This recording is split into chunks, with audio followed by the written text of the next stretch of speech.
Alors maintenant, on va terminer parce que putain, la filmographie de Testi, c'est quand même. Et encore, on vous a sorti que les meilleurs. Enfin, encore que, voilà, qu'on pense les meilleurs. Il y en a sans doute encore une flopée. On va maintenant vous passer quelques films notables de sa filmographie. Un film qui s'appelle Lucia e le Guap, qui est un film réalisé par Pasquale Squiteri, qui est le mec de Claudia Cardinal, même sans... son mari, c'était son mari. Oui, mais après, ils ont divorcé, mais ils ont continué à vivre ensemble. Enfin, voilà. Et il a fait 2 films, voire plus, mais il a fait 2 films sur la Camorra avec Fabio Testi, celui-là et l'autre qui s'appelle Le tueur à gages, Camorra en italien. Paraît-il, ça j'avais lu chez Patrick Brion dans son bouquin, que le film aurait été surveillé par la Camorra même, parce que à cette époque-là, c'était encore très tendu. Donc la mafia, ce qui expliquerait que le personnage de Raymond Pellegrin soit à ce point détestable, c'est qu'ils ont voulu montrer qu'il y avait pire que la mafia, c'est-à-dire les flics. Si tu veux savoir qui a tué Vincenzo le crieur. Allez, continue. Alors mets-toi à poil et assieds-toi sur ma bite que je t'encule.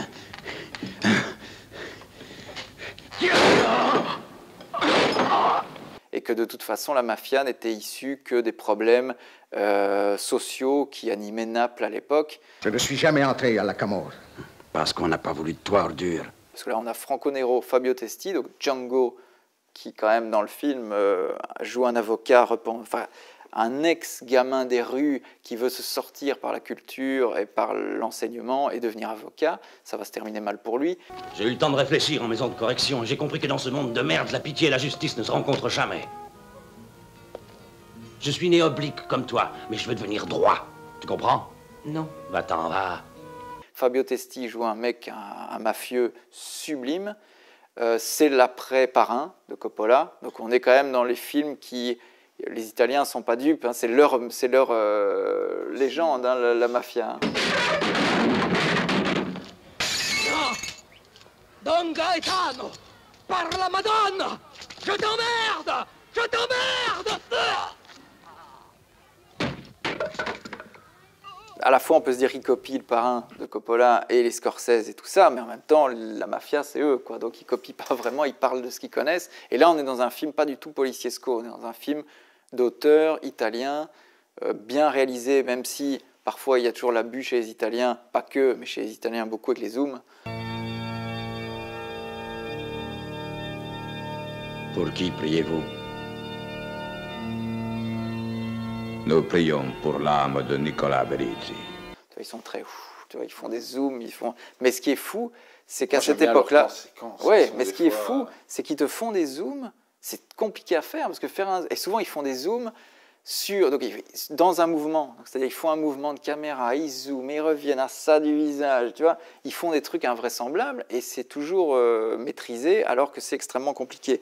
Ce qui est fou, c'est que je me dis mais comment cette façon de mettre en scène est apparue dans le cinéma italien? Ça m'a toujours étonné parce que c'est devenu, ils ont abusé énormément de cette façon dans les années 70 d'utiliser le zoom, ça a été usé beaucoup trop à mon avis, même si le zoom, c'est pas le degré zéro de la mise en scène, comme l'a dit Godard. Godard ne supportait pas une jurée que par les travelling. Il disait le zoom, c'est vraiment le truc du pauvre, alors que Kubrick ne fait que ça.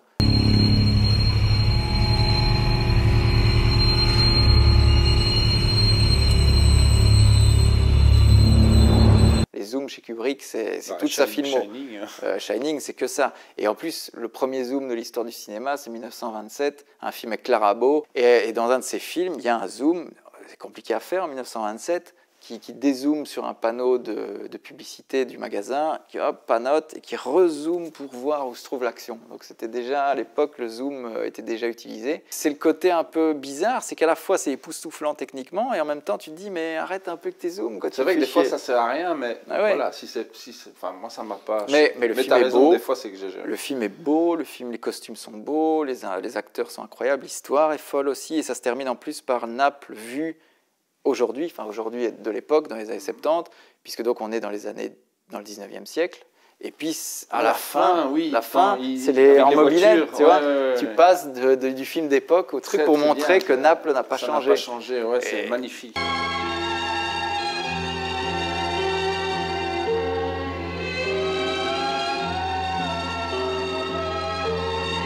Ah oui, pour Lucia et les Guap, n'oublions pas que c'est la deuxième fois que Testi et Cardinal jouent ensemble, puisqu'ils avaient déjà joué sans le savoir, enfin si, plus ou moins dans le même film, puisque c'était dans Il était une fois dans l'Ouest, où Testi a un minuscule rôle. Parce que, voilà. Et alors, comme tu es dans les anecdotes entre acteurs, on a oublié de dire aussi que Testi a aussi tourné 2 fois avec Dominique Sanda, dans évidemment Le Jardin des Finzi Contini, mais aussi dans l'excellent, parce que je l'ai vu aussi, Les Héritiers, pardon, avec un sublime Anthony Quinn, un grandiose Testi. Et un film de Mauro Bolognini, qui est un super réalisateur. Qui est pour moi du niveau du film avec Cardinal. Voilà. Je le mets au même niveau. Alors que Lucia et les Guap, vous pouvez le voir sur Amazon Prime. Ouais. En bonne qualité. En très bonne qualité. Juste avant, donc là on vous a fait on vous a parlé de Lucia et les Guap, toi t'as adoré. Moi c'est un des préférés de tous ceux qu'on a parlé, donc ça a été une surprise. Et c'est génial d'avoir ces deux acteurs, Franco Nero, Fabio Testi, qui sont quand même très représentatifs du cinéma italien de l'époque. Et juste avant, Fabio Testi avait tourné pour Claude Chabrol. Nada.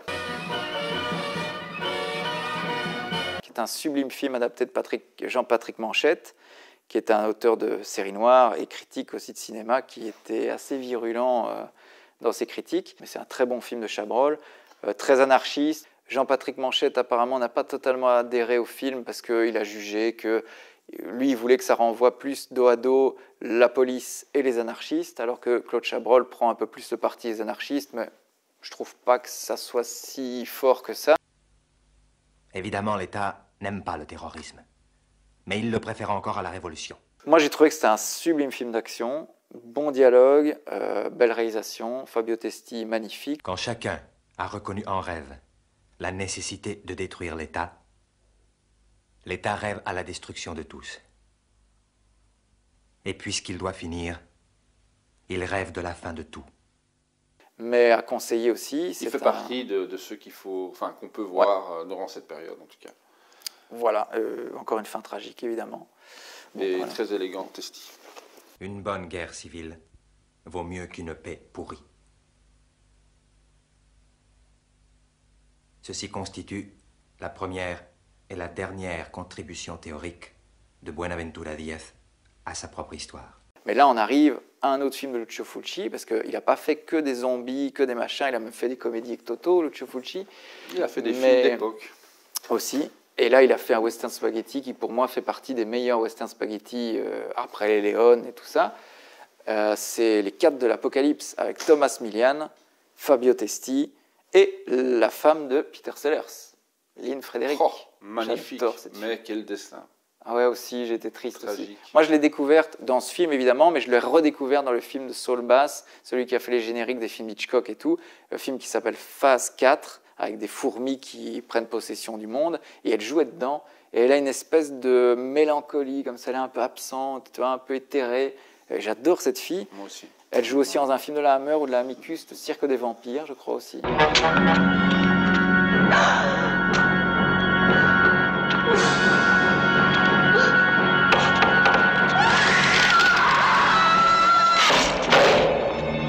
Elle a joué aussi un superbe film Cornel Wilde, aussi un film un peu post-apocalyptique, qui s'appelle Terre brûlée. Terre brûlée. Ouais.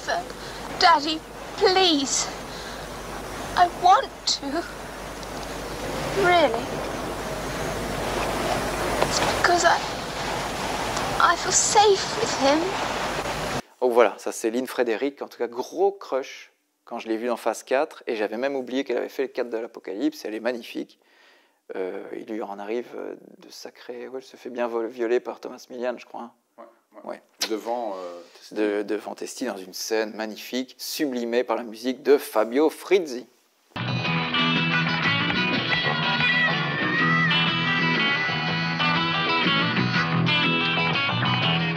Avec un personnage iconique joué par Thomas Milian, qui est sans doute son personnage le plus incroyable au niveau du look, avec ses croix qu'il a juste en dessous des yeux. C'est un acteur cubain là-bas. Hein. Un peu Charles Manson, ouais. Ils aimaient bien faire ça, les Italiens, mettre un peu les hippies dans les westerns, comme dans Le Spécialiste. Et en fait, c'est un acteur cubain qui a eu une belle carrière. Il a fait un film italien avec Belmondo. Puis il s'est spécialisé en policiesco, western spaghetti, il a fait Tire encore si tu peux, qui était aussi un magnifique western. Il a fait le sublime film où il incarne Cuchillo, parce qu'il était vraiment... C'est un Solima aussi.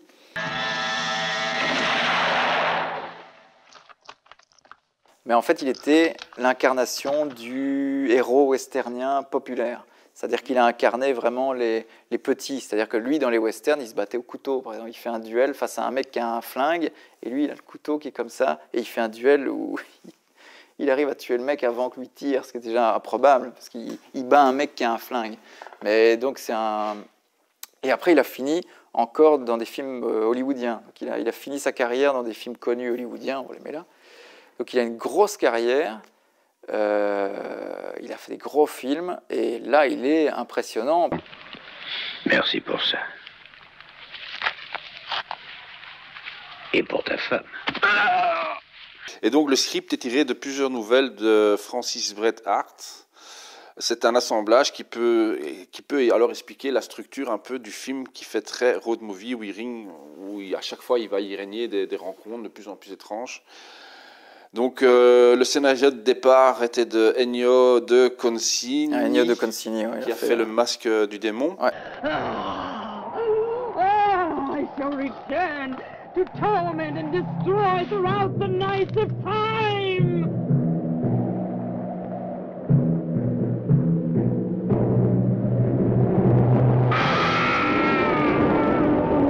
Que dire, voyez-le, c'est voilà, le choc. Un gros choc.